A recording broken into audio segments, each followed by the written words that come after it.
কোরআনে কারীমের মধ্যে আল্লাহ পাক এই পৃথিবীর বুকে যারা আরামের টাটকা সুখগুলি আরামগুলি যারা বর্জন করে আল্লাহ রাব্বুল আলামিনকে বিশ্বাস করে যারা জীবন পরিচালনা করেছে, আল্লাহ পাক তাদের জন্য জান্নাত রেখেছেন এবং তাদের জন্য বলছেন সাবিকু ইলা মাগফিরাতিম মির রাব্বিকুম ওয়া জান্নাতিন আরদুহা কাআরদিস সামাই ওয়াল আরদ উইদ্দাত লিল্লাযীনা আমানু বিল্লাহি ওয়া রাসূলিহি।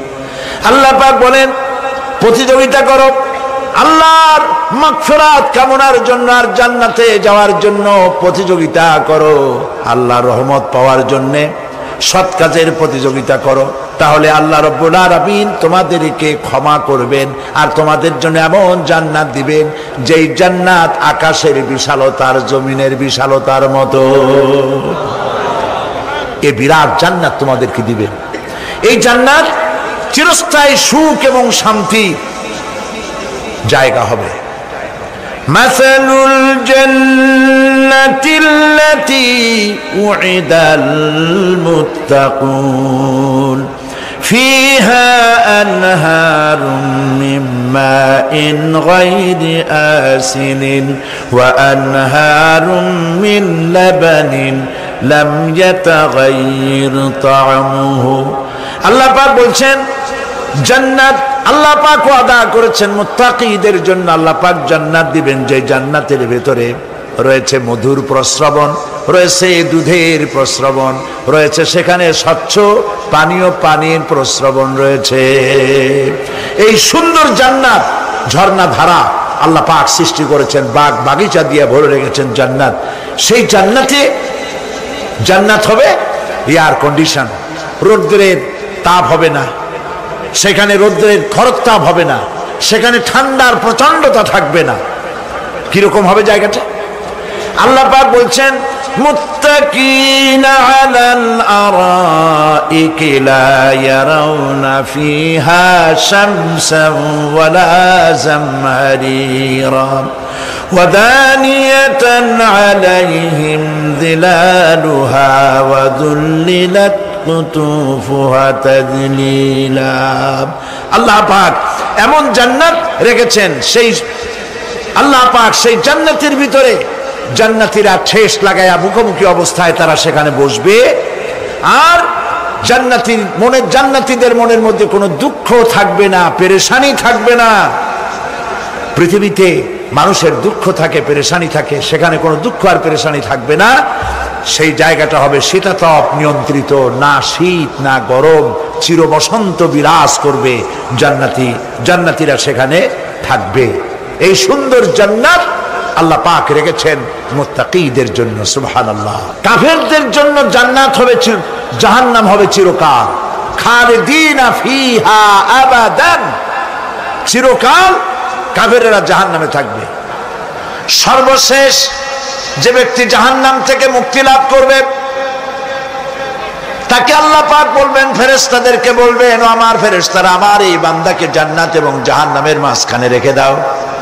জান্নাত এবং জাহান্নামের মাঝখানে লোকটি যখন থাকার জায়গা পাবে সে জান্নাতের দিকে তাকায়া দেখবে আর কাঁদতে থাকবে। আল্লাহ পাক জিজ্ঞেস করবেন, বান্দারে যুগের পর যুগ ধরে জাহান্নামে কেঁদেছো, আমি রব্বুল আলামিন জাহান্নাম মাফ করে দিয়া জান্নাত জাহান্নামের মাঝখানে রেখে দিয়েছি, আযাব থেকে তো বেঁচে গেছো, এখন কান্দো কেন? লোকটি বলবে, রব্বুল আলামিন কান্দি এই কারণে, জাহান্নাম থেকে মাফ করেছো, তোমার শুকরিয়া আদায় করি। জান্নাত তো আমার কপালে নাই, কিসমতে নাই, কিন্তু জান্নাত আমি এখান থেকে দেখতে পাচ্ছি। জান্নাতের সুঘ্রাণ আমার নাকে আসতেছে, কপালে নাই যাওয়ার। আমি কাঁদি এই জন্য, তুমি যদি মেহেরবানি করে আমাকে জান্নাতের দরজার কাছে একটু দাঁড় করায় দিতা, প্রাণ ভরে তোমার জান্নাতের দৃশ্যটা একটু দেখতাম। আল্লাহ পাক তার আরজি পূরণ করবেন, বলবেন যাও, ফেরেশতাদের বলবেন এর জান্নাতের দরজার কাছে দাঁড় করায় দাও।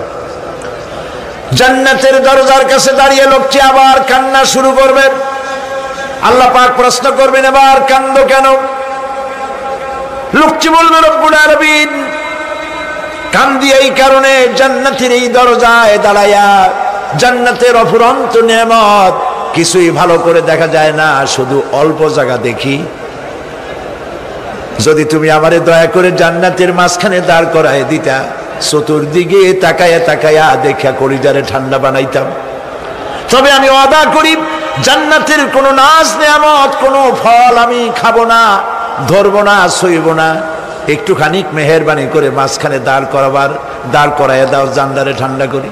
আল্লাহ রব্বুল আলামিন ফেরেশতাদের বলবেন আমার এই বান্দারে জান্নাতের মাঝখানে দাঁড় করাইয়া দে। আল্লাহর নবী বলেন জান্নাতের মাঝখানে দাঁড়িয়ে লোকটি আগের চাইতে আরো জোরে চিৎকার মেরে কাঁদতে থাকবে। আল্লাহ পাক বলবেন বান্দারে কি হলো তোর? দরজার কাছে আসতে চাইছিলে, আইনা দিলাম। আবার এবার মাঝখানে আসতে চাইছো, তাও এনে দিয়েছি। আবার কান্দো কেন? লোকটি বলবে রব্বুল আলামিন এবার কান্দি এই জন্যে তুমি যখন দয়া করে একটিবার জান্নাতের মাঝখানে এনে আমাকে দাঁড় করায় দিয়েছো, তুমি রহমান রহিম গফুরুর রহিম, এই জান্নাত থেকে আবার আর বাইর করে দিও না। আল্লাহ রাব্বুল আলামিন বলবেন ও আমার বান্দারে, আমার এই জান্নাত তোর খুব পছন্দ হয়েছে নাকি? লোকটি বলবে রব্বুল আলামিন কলিজা ঠান্ডা হয়ে গেছে, ভাবতেও পারি নাই জান্নাত এত সুন্দর। আল্লাহ পাক বলবেন বান্দারে এরকম একটি নয়, দুইটা নয়, তোর জন্য আমি 10টা জান্নাত এরকম রিজার্ভ করে রাখছি। সুবহানাল্লাহ। আল্লাহ পাককে ভয় করে পৃথিবীর সমস্ত পাপ থেকে যারা নিজেকে রক্ষা করবে আল্লাহ তাদের জন্য এই জান্নাত রেখে দিয়েছেন। সুবহানাল্লাহ। সেই জান্নাতের রিসিপশন আপনারা আন্দাজ করতে পারবেন না। রিসিপশন কারে কয়? কি এর প্রধানমন্ত্রী আর প্রেসিডেন্ট, 4-5টা পুলিশ আর আর্মি আসে একটা ছট করে সেলুট মারলো, বাস শেষ হয়ে গেল, এরকম না। জান্নাতীদেরকে রিসিপশন দেওয়া হবে।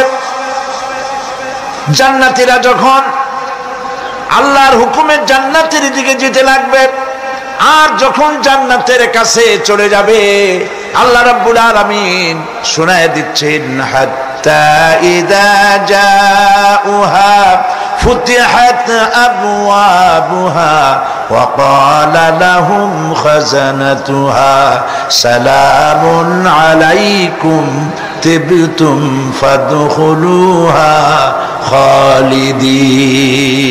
সুবহানাল্লাহ।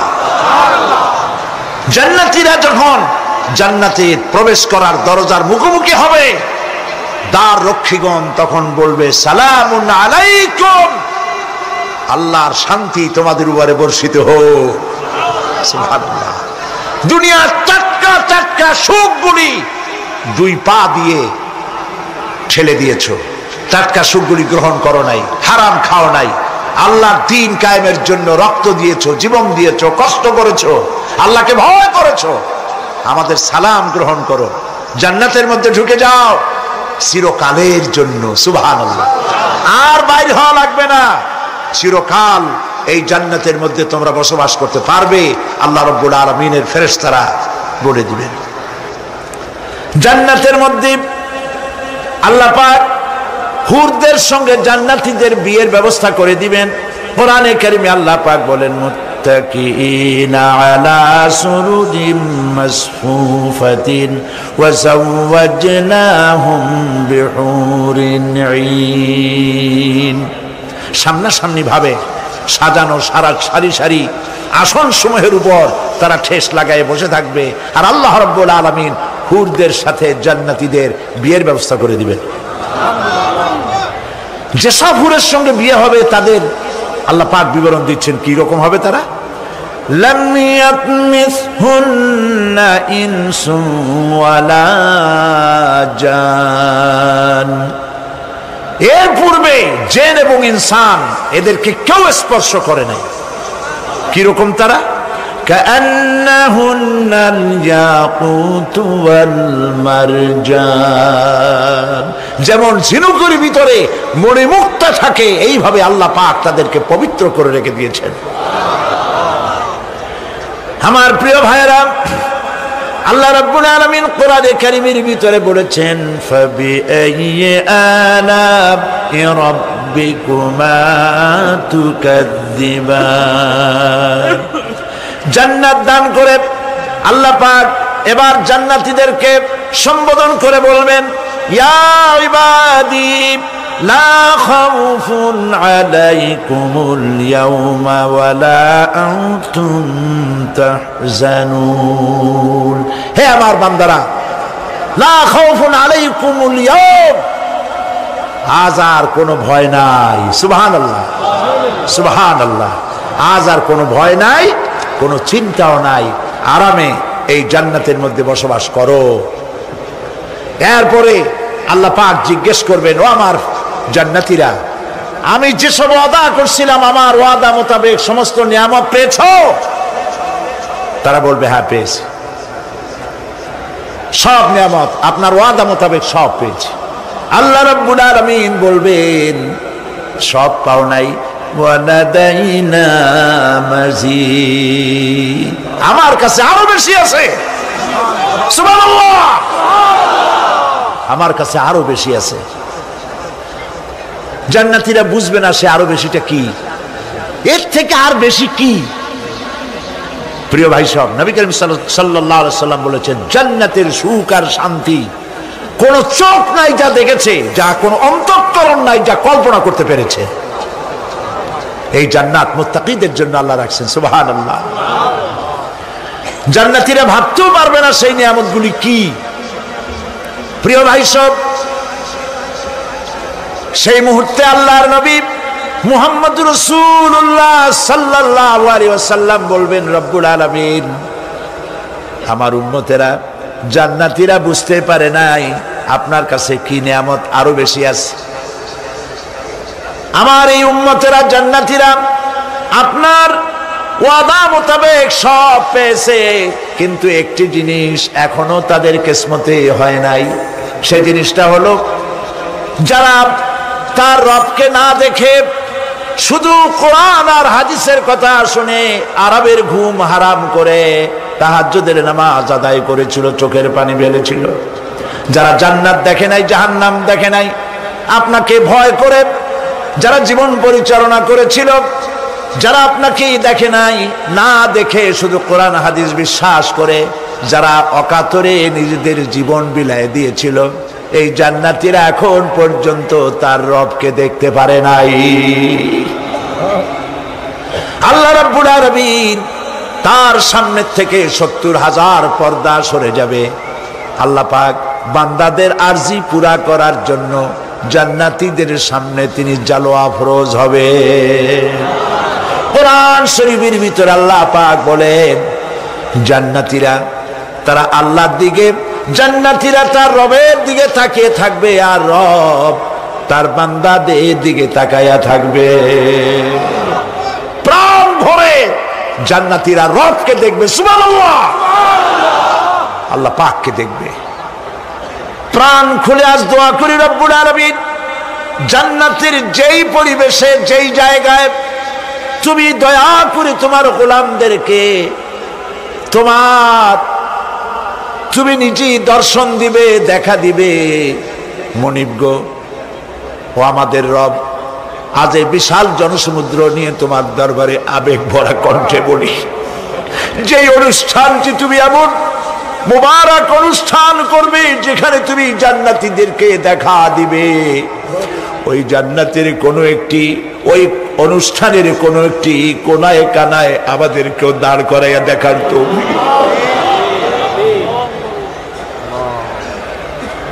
প্রিয় ভাই সব, আল্লাহ রাব্বুল আলামিন মানুষের সামনে এত সব নিয়ামত রেখেছেন, এই জান্নাত দান করবেন। এরপরে আল্লাহ রাব্বুল আলামিন কোরআনে কারীমের মধ্যে বলেছেন রব্বিস সামাওয়াতি ওয়াল আরদি ওয়া মা বাইনাহুমার রাহমানি লা ইয়ামলিকুনা মিনহু খিতাবা। এসব পুরস্কার রয়েছে তোমাদের সেই রবের পক্ষ থেকে যিনি আকাশ আর জমিনের মালিক। সুবহানাল্লাহ বলবেন না? যার সামনে কথা বলার ক্ষমতা কারো হবে না, এটি একটি মারাত্মক কথা। কিয়ামতের দিন আল্লাহর দরবারে কেউ কথা বলতে পারবে না আল্লাহর নির্দেশ ছাড়া। একটি আকীদা পরিষ্কার করে নিয়ে যান আপনাদের, সে আকীদাটা এভাবে পরিষ্কার করুন, কোন পীর সাহেব, কোন খাজা বাবা, কোন মাওলানা, কোন মুহাদ্দিস, কোন বুজুর্গ আপনাকে সুপারিশ করতে পারবে না যদি না আল্লাহ পাক তাকে কথা বলার তৌফিক না দেন। মনে থাকবে এটা। আয়াতুল কুরসির ভিতরে আমরা পড়ি, মান যাল্লাযী ইয়াশফাউ ইনদাহু ইল্লা বিইযনিহি। আল্লাহ পাক বলেছেন কিয়ামতের দিন আল্লাহর দরবারে কার সাহস আছে কথা বলতে পারে? মান যাল্লাযী ইয়াশফাউ ইনদাহু ইল্লা বিইযনিহি। আল্লাহর অর্ডার ছাড়া, হুকুম ছাড়া আল্লাহর সামনে কথা বলার সেদিন কেউ থাকবে না। সুবহানাল্লাহ। কেউ কথা বলতে পারবে না। সুপারিশ করতে হবে আল্লাহ যারে বলেন তুমি করো, অমুকের জন্য করো, সেই ব্যক্তি শুধু তার জন্যই করতে পারবে, আর কেউ কথা বলতে পারবে না। সেই কঠিন হাসরের ময়দান, যেদিন শুধুমাত্র আল্লাহ পাক কথা বলবেন, আর যারে বলতে বলবেন সেই কেবলমাত্র বলতে পারবে। সুপারিশ এটি আল্লাহ পাক কিয়ামতে পারমিশন দিলে বলা যাবে। হযরত ইব্রাহিম আলাইহিস সালাম কিয়ামতের দিন তার নিজের পিতা সম্পর্কে সুপারিশ করবেন, রব্বুল আলামিন আমার আব্বার জন্য সুপারিশ করতেছি, মেহেরবানি করে জাহান্নাম থেকে তারে আপনি রক্ষা করুন। আল্লাহ রব্বুল আলামিন বলবেন, ইব্রাহিম তোমার সুপারিশ মঞ্জুর হবে না। প্রিয় ভাই সব একটু মাথা খাটান, চিন্তা করেন। জাতির পিতা কে? জাতির পিতা চিল্লায় বলুন, কলিজা সাফ করে ফেলুন। মুসলমানদের জাতির পিতা হাফিজ হাবিব কেউ হতে পারে না।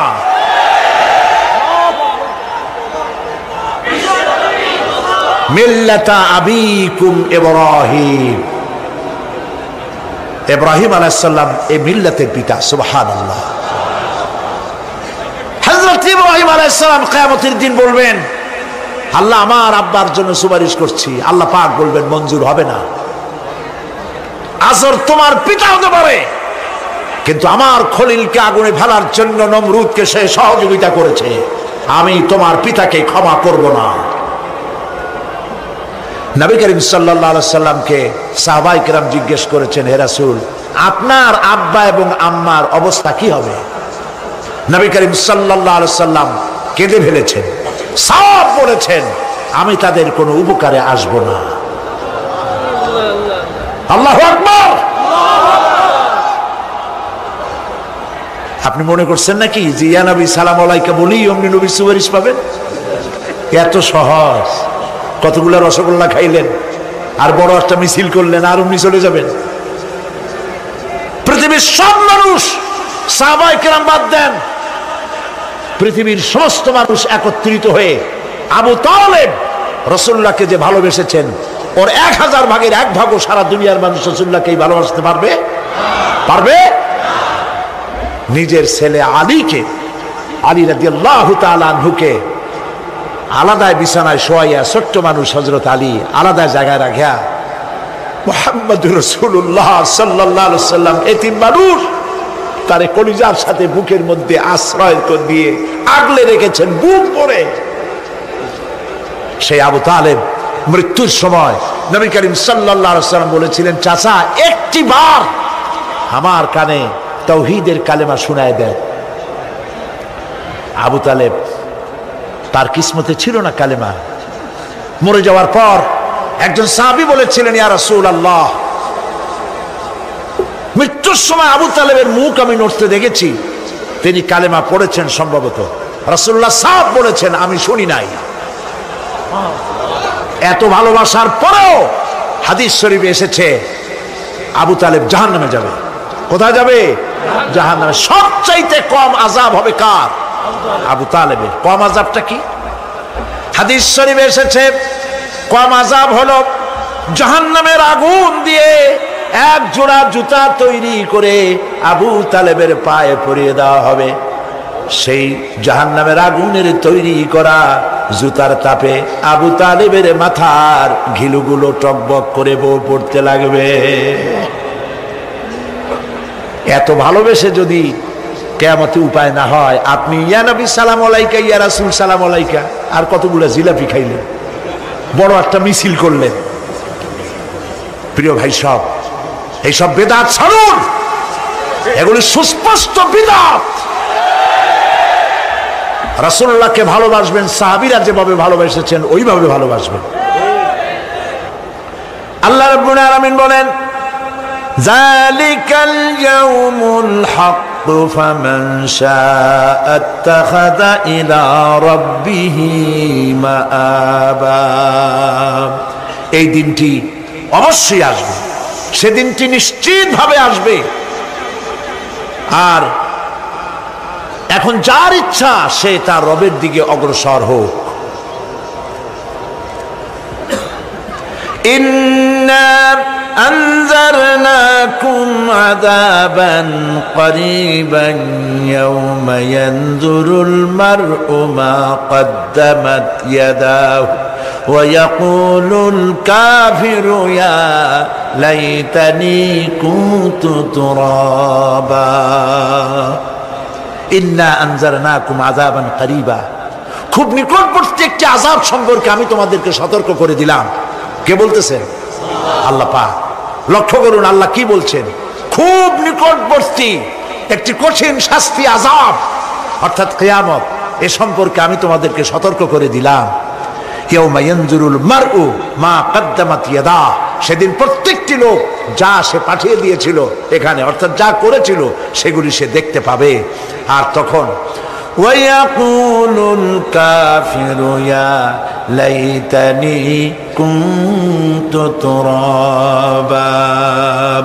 সেই কিয়ামতের ময়দানে অবস্থা দেখে কাফেররা বলবে, আহারে মানুষ না হইয়া যদি মাটি হইয়া যেতাম, যদি মাটি হতাম, যদি মানুষ না হয়ে না জন্মতাম, আজ এই হাসরের ময়দানে এইখানে এই বিচারের মুখোমুখি হতাম না, মাটি হইলে বরং অনেক ভালো হতো। এই পৃথিবীতে আমরা এসেছি, চলে যাব, যাওয়ার আগে এই কোরআন একটি বিশাল জনগোষ্ঠী এমন বানাতে চেয়েছে যে জনগোষ্ঠী এই কোরআন দিয়ে একটি বিশাল সমাজ গড়বে, রাষ্ট্র গড়বে, এমন রাষ্ট্র গড়বে যেই রাষ্ট্রে দুঃখ থাকবে না, অশান্তি থাকবে না, যেখানে সুখ থাকবে, সমৃদ্ধি থাকবে, আর কিয়ামতের দিন আল্লাহর জান্নাতে তারা চলে যাবে। তেমন একটি সমাজকে আমরা চাই। সবাই বলেন সেরকম একটি সমাজকে আমরা চাই। প্রিয় ভাই সব, কিয়ামতের দিন আমরা যেতে চাই জান্নাতে। কোথায় যেতে চাই বলেন? জোরে বলেন। এই জান্নাতে যাওয়ার জন্যে, এই জান্নাতে যাওয়ার জন্য দুইটা কাজ করতে হবে। কয়টা কাজ? আল্লাহ রাব্বুল আলামিন বলেন, ফামান কানা ইয়ারজু লিকাআ রাব্বিহি ফালইয়ামাল আমালান সালিহান ওয়া লা ইউশরিক বিইবাদাতি রাব্বিহি আহাদা। আল্লাহ পাক বলেন, যে বা যারা আমার সঙ্গে দেখা করতে চায় কিয়ামতে, দুইটা কাজ করা লাগবে। বলেন কয়টা কাজ? একটা হলো নেক আমল। কি আমল বলেন? নেক আমল। নেক আমল কারে বলে? নেক আমল করতে হলে আবার দুইটা শর্ত লাগে। এক নম্বরে কাজটা করতে হবে আল্লাহরে খুশি করার জন্যে। কারে খুশি করার জন্য? একটা মাদ্রাসা বানাইছি যাতে লোকেরা বলে যে বড় একটা মাদ্রাসা বানাইছে, এই জন্য মাদ্রাসা বানাবেন, মসজিদ বানাবেন, হসপিটাল বানাবেন, যা কিছু করেন নিয়ত হবে আল্লাহকে খুশি করা। নিয়ত হবে কারে খুশি করা? আল্লাহ পাককে খুশি করা। এই হলো নেক আমলের প্রথম শর্ত, কাজ হবে আল্লাহকে খুশি করার জন্য। দুই নম্বরে কাজটি হতে হবে সুন্নতে নববী সাল্লাল্লাহু আলাইহি ওয়াসাল্লামের উপরে। মনে থাকবে, দাড়ি রাখবো কেন রাখবো? রাসূলের সুন্নাত। রাখবো কারে খুশি করার জন্য? আল্লাহ খুশি করার জন্য। রাখবো কার মতো? রবীন্দ্রনাথের মতো, কার্ল মার্কসের মতো, কবির মতো নয়। রাখতে হবে কার মতো? নবীর মতো। বুঝে নেন, কাজটা হতে হবে আল্লাহকে খুশি করার জন্য। 2 নম্বরে কাজটা হতে হবে সুন্নতে নববী সাল্লাল্লাহু আলাইহি ওয়াসাল্লামের উপরে হতে হবে। তাহলে এই হলো 1 নম্বর। জান্নাতে যাওয়ার জন্য, আল্লাহর সাথে দেখা করার জন্য 1 নম্বরের কাজ হলো নেক আমল। বলেন 1 নম্বরের কাজ কি? 2 নম্বরের কাজ ওয়ালা ইউশরিক বিইবাদাতি রাব্বিহি আহাদা। আল্লাহ রাব্বুল আলামিনের ইবাদতের সাথে কাউকে শরীক স্থাপন করা যাবে না। আমরা যারা মুসলমান, অধিকাংশ মুসলমান শিরকের ভিতরে মুবতালা হয়ে আছে। বিশ্বাস করেন কিনা বলেন? কাফেরেরা তো মুশরিক আছেই, ওরা তো মুশরিক আছেই, কিন্তু আমরা মুসলমানেরা আমাদের আমলের মধ্যে, আমাদের অজান্তে সবের নিয়তে অনেক শিরক আমরা করে বসি। নাউজুবিল্লাহ, বলেন নাউজুবিল্লাহ। এই জন্য আমি বারবার সতর্ক করি, নিজেকেও করি, আপনাদেরকেও করি। এই কারণে করি, শিরকের গুনাহ আল্লাহ মাফ করবেন না। ইন্না শিরকা লাযুলমুন আযীম। শিরক মস্ত বড় অপরাধ, জুলম, আল্লাহ মাফ করবেন না। আল্লাহর কাছে কান্দে কান্দে মাপ চাওয়া লাগবে যে আল্লাহ শিরক থেকে আমাকে রক্ষা করো, বাঁচাও। অনেক গোপন শিরক আছে। মাজারে যান, পীর সাহেবের কাছে যান, মনে যদি নিয়ত থাকে উনি ফু দিলে আমি ভালো হবই, উনি তাবিজ দিলে আমার বাচ্চা হবেই, উনি আমারে দয়া করলেই আমার ব্যবসায় উন্নতি হবেই, এইটার নাম শিরক। এটার নাম কি? ওয়াইজা সাআলতা ফাসআলিল্লাহ ওয়াইজা ইসতাআনতা ফাসতাইন বিল্লাহ। যা বলার আল্লাহরে বলো, আর যা চাওয়ার কার কাছে চাও? চিল্লায় বলেন। কলিজাটাকে পরিষ্কার করে যান আজকের মাহফিলে। এই কলিজায় কারো প্রতি কোনো ভয় রাখবো না আল্লাহ ছাড়া। ভয় করবো কারে বলেন? মহব্বত আল্লাহ ছাড়া, এত বেশি মহব্বত আর কাউকে করব না। আল্লাহ তাআলা আমাদের কলিজায় তোমার ভয় এবং মহব্বত দিয়ে ভরে দাও। রাসূলের মহব্বত দিয়ে আমাদের দিলকে ভরে দাও। বিশ্বাস করুন ভাই সাহেব, কোরআন শরীফ আমার সামনে, বিশ্বাস করুন, দেশি পীর বিদেশি পীর, খাজা বাবা দেশি এবং বিদেশি, কেউ আপনার ভাগ্য বদলাই দিতে পারবে না। এই পিছনে দৌড়ায় দৌড়ায় কোনো লাভ নয়। এতক্ষণ মসজিদের ভেতরে বসে আল্লাহর কাছে কাঁদেন। ওয়াকালা রাব্বুকুম উদউনি আস্তাজিব লাকুম। তোমার রব বলেছে আমারে ডাকো, আমি ডাকের সাড়া দিয়ে দেব। সুবহানাল্লাহ। আর আল্লাহ বলেছেন আমার ইবাদতের সাথে কাউকে শরীক করবে না। খবরদার। আলাইসাল্লাহু বিকাফিন আবদা। আল্লাহ প্রশ্ন করছেন, আলাইসাল্লাহু বিকাফিন আবদা, আমি কি আমার বান্দার জন্য যথেষ্ট নই? চিল্লায় বলুন অবশ্যই যথেষ্ট। আবার বলেন অবশ্যই যথেষ্ট। কলিজা সাফ করে ফেলেন।